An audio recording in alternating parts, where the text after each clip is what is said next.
নমস্কার, শুভ সন্ধ্যা। আমি আপনাদের প্রবীর বিশ্বাস। দেখছেন এনকে ডিজিটালের ভোটের হাওয়া। এই প্রথম দফার নির্বাচন আর কয়েকদিন বাকি, কয়েক ঘন্টা বাকি রাদার বলা যায়। এই কয়েক ঘন্টা আগে আমরা তো জনমত সমীক্ষা দেখাতে পারি না, কিন্তু কোন জেলায় কোন রাজনৈতিক দল কতটা শক্তিশালী মানে সাংগঠনিকভাবে, সেটা তো নিশ্চয়ই বলতে পারি। দেখুন, পশ্চিমবঙ্গ নির্বাচন, বিধানসভা নির্বাচনের প্রথম দফার 152টি বিধানসভায় ভাগ্য নির্ধারণ হতে চলেছে এই কয়েকদিনের মধ্যে। সাংগঠনিকভাবে 152টি কেন্দ্রে কারা কতটা শক্তিশালী, আজ সেই পরিসংখ্যান তুলে দেবো আপনাদের। আর মাত্র দুদিন পরেই ভোট। 294টা আসনের মধ্যে 152টিতেই নির্বাচন কাল বাদ পরশু।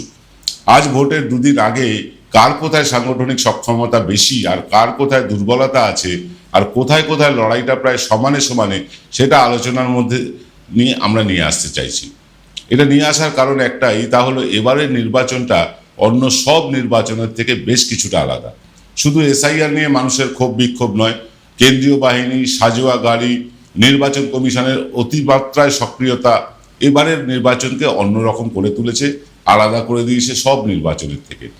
যে রাজনৈতিক দলের যেখানে সংগঠন মজবুত, সেখানে তারা কিন্তু নির্বাচন কমিশনের বা কেন্দ্রীয় বাহিনীর চোখ রাঙানিকে উপেক্ষা করে সাধারণ মানুষকে ভোট দেওয়াতে পারবেন। আর যেখানে রাজনৈতিকভাবে একাধিক দল প্রায় সমানে সমানে শক্তিশালী, সেই সব এলাকায় রাজনৈতিক সংঘর্ষ, গণ্ডগোল সহ কেন্দ্রীয় বাহিনীর বুলেট চলবারও কিন্তু সম্ভাবনা থেকে যাচ্ছে। শীতলকুচিতে আমরা গতবার দেখেছিলাম। তবে একটা কথা পরিষ্কার করে দেওয়া ভালো, এই রাজ্যের মানুষ কিন্তু গুন্ডামিকে মেনে নেয় না। কেন্দ্রীয় বাহিনী হোক বা রাজনৈতিক দল কিংবা নির্বাচন কমিশন, কেউই যদি মানুষের গণতান্ত্রিক অধিকারকে খর্ব করতে চায়, তার প্রতিফলন কিন্তু ভোট বাক্সে পড়বেই। নিঃশব্দে মানুষই কিন্তু শেষ কথা বলে দেবে 23 তারিখ। এখনো পর্যন্ত পাওয়া খবর অনুযায়ী এবারেও ব্যবস্থা বেশ আঁটোসাঁটো করা হয়েছে। কুইক রেসপন্স টিম যুদ্ধকালীন তৎপরতা নিয়ে প্রস্তুত। প্রশাসনিক ব্যবস্থা যা করা হয়েছে, তাতে কোনো রাজনৈতিক দল যদি ফলস ভোট করাতে উদ্যত হয়, তার ফল হিতে বিপরীত হওয়ার সম্ভাবনাই বেশি।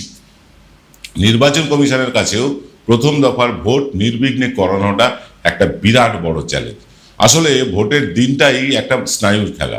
প্রার্থীদের কাছে, রাজনৈতিক দলগুলোর কাছে এবং নির্বাচন কমিশনারের কাছে সকাল 6টা থেকে সন্ধ্যে 7টা পর্যন্ত স্নায়ু চাপ মুক্ত যারা যত বেশি নিজেদের রাখতে পারবেন, তারাই কিন্তু শেষ হাসিটা হাসবেন।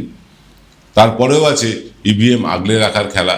স্ট্রং রুমে নিয়ে যাওয়া থেকে শুরু করে ভোটের ফল প্রকাশের দিন পর্যন্ত ইভিএম যাতে সম্পূর্ণ সুরক্ষিত থাকে, মাঝরাতে যেন ভোট শতাংশ ভৌতিকভাবে বেড়ে না যায়, যা আগের অন্যান্য রাজ্যের নির্বাচনগুলোতে আমরা দেখেছি, সেদিকে কিন্তু কড়া নজর রাখতে হবে সব পক্ষকেই।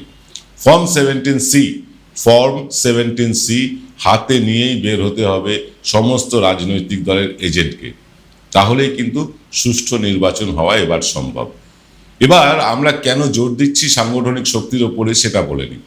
প্রথম দফার ভোটের বেশিরভাগ আসনেই বিজেপি এগিয়ে ছিল গত লোকসভা নির্বাচনের সময়ও। দুই যুযুধান পক্ষের মধ্যে তৃণমূল কিন্তু বেশ কিছু আসনে তারা খানিকটা পিছিয়েই লড়াইটা শুরু করেছিল। কিন্তু লোকসভা নির্বাচন পেরিয়ে যাওয়ার পর পিছিয়ে থাকা আসনগুলোতে নিজেদের সংগঠনকে যতটা মজবুত করবার লক্ষ্যে তৃণমূল কাজ করে গিয়েছে, ঠিক ততটাই বিজেপি জিতেই গিয়েছি এমন একটা মনোভাব নিয়ে সংগঠন ছাড়া বাকি সব দিকে নজর দিয়েছে। ফলে অনেক আসন আছে গত বিধানসভা নির্বাচনে বিজেপি জিতলেও এবার এই গয়ঙ্গচ্ছ মনোভাবের কারণে এবার তারা খানিকটা বেশ চাপে পড়তে চলেছে। প্রথম দফার নির্বাচনে বেশ কিছু আসনে কংগ্রেস হঠাৎ শক্তি বৃদ্ধি করাটাও চাপে রাখতে পারে তৃণমূলকে। তবে বামেদের কোনো আশার আলো আপাতত আমরা দেখতে পাচ্ছি না এই প্রথম দফার নির্বাচনে। এবার দেরি না করে জেলা ধরে ধরে আলোচনায় আসি। কোন জেলায় কে কতটা সাংগঠনিকভাবে শক্তিশালী, সেই আলোচনাটা করে নিই। তবে আলোচনায় আসার আগে আমাদের যেতে হবে ছোট্ট একটা বিজ্ঞাপন বিরতিতে। ফিরছি বিরতির পর। এবার সাধ্যের মধ্যেই হবে মধ্যবিত্তের স্বাদ পূরণ। নতুন বাড়ি, নতুন স্বপ্ন, সুখের নতুন অধ্যায় শুরু হোক এই উৎসবে। Ashoka group, রিডিফাইনিং realty. ফোন করুন 9163502850। জয়গুরু রত্নভান্ডার জ্যোতিষ সেবা। এখানে গোল্ড মেডেলিস্ট জ্যোতিষী বসেন। হাই কোয়ালিটির আসল গ্রহরত্ন সবচেয়ে কম দামে এখানে পাওয়া যায়। স্থান বেলঘড়িয়া রানী পার্ক, বটতলা, 2 নম্বর রেলগেটের নিকটে। 9681345722 এবং 9007778922।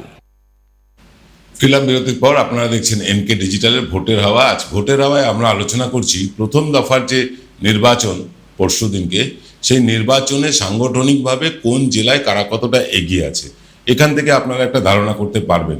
যেহেতু নির্বাচনের আর মাত্র 48 ঘন্টাও প্রায় বাকি নেই, তাই আমরা কিন্তু একদম আসন ধরে ধরে আর বলছি না, আগেই বলেছি আপনাদেরকে। কিন্তু সাংগঠনিকভাবে কারা কতটা শক্তিশালী সেটা জেনে নেওয়া জরুরি এই ভোটের দুদিন আগে। প্রথম জেলা আজকে দার্জিলিং।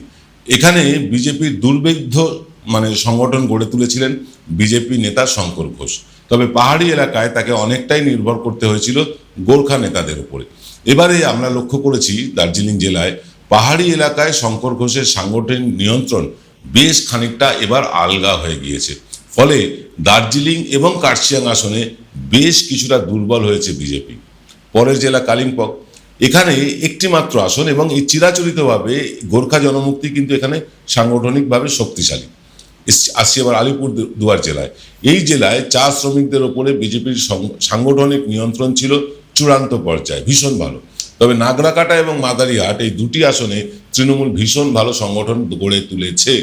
অসংখ্য যুবক এই দুই আসনে প্রত্যক্ষভাবে তৃণমূলের পতাকা ধরেছে। আসছি জলপাইগুড়ি জেলায়। জলপাইগুড়িতে বিজেপি কিন্তু সাংগঠনিকভাবে বেশ কিছুটা দুর্বল হয়ে পড়েছে জেলার প্রায় সর্বত্রই।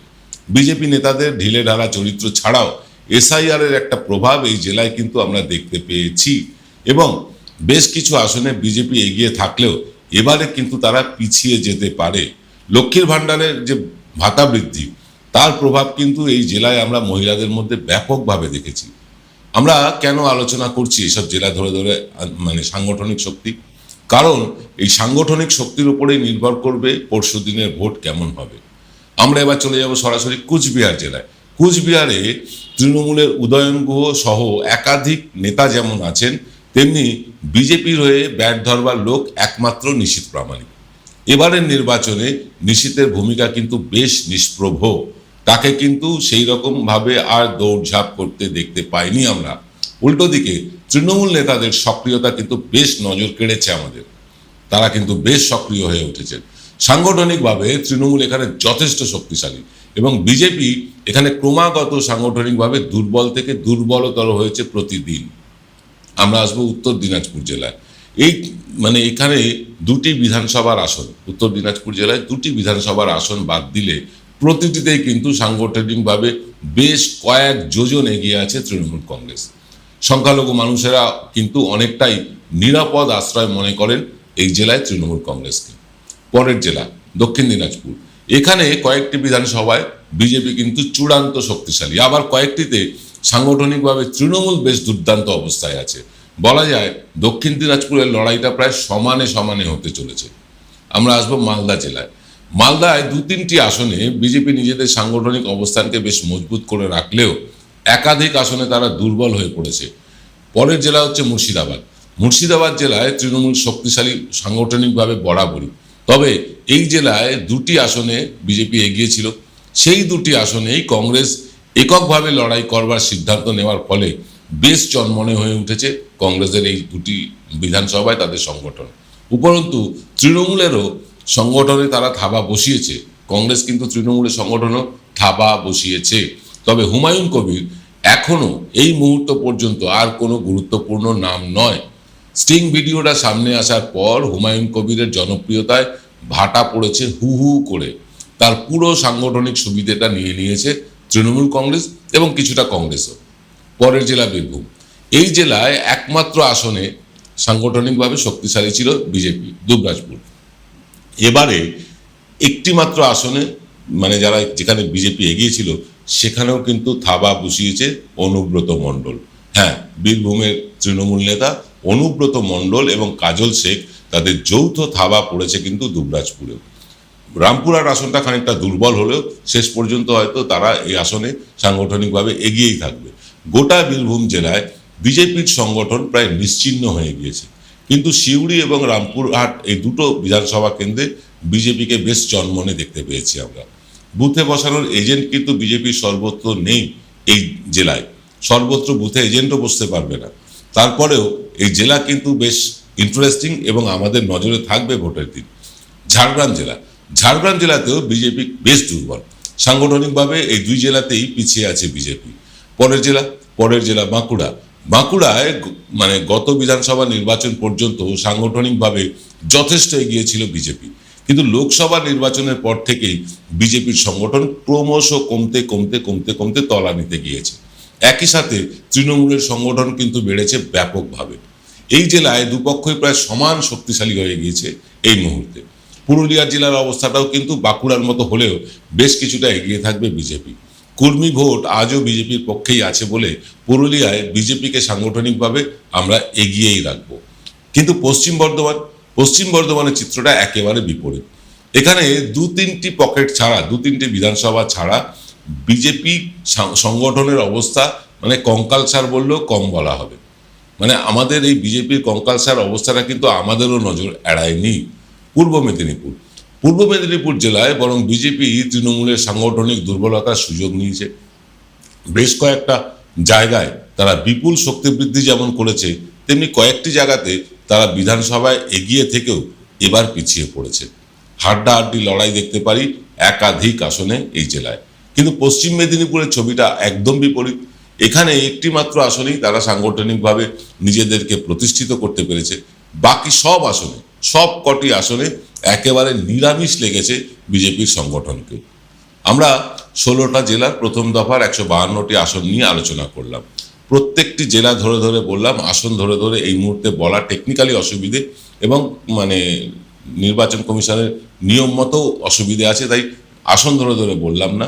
সাংগঠনিকভাবে কে কোন জেলায় কতটা এগিয়ে আছে, পিছিয়ে আছে, কোথায় লড়াই সমানে এটা থেকে আপনারা বুদ্ধিমান দর্শক আপনারা নিশ্চয়ই বুঝতে পারবেন। এবার এই দেখার বিষয় হলো ভোটের দিন এই নার্ভের গেমে কে কতটা নিজেদের নার্ভ ধরে রাখতে পারে। কারণ ভোটের দিন আমি আপনাদের বলি, ভোটের দিনটাই কিন্তু আসল খেলা টি-20 ম্যাচ। এই টি-20 ম্যাচে যারা শেষ পর্যন্ত নিজেদের নার্ভ ধরে রাখতে পারবে একদম সন্ধ্যে 7টা পর্যন্ত, তারাই কিন্তু শেষ হাসিটা হাসবেন। এ বেলায় পর্যন্ত আগামীকাল সকালে আসছেন প্রসূন গুপ্ত তার অনুষ্ঠান ভোটের হাওয়া নিয়ে। আপনাদের সকলের কাছে বিদায় চেয়ে সকলকে শুভেচ্ছা জানিয়ে শেষ করছি আজকের ভোটের হাওয়া। নমস্কার।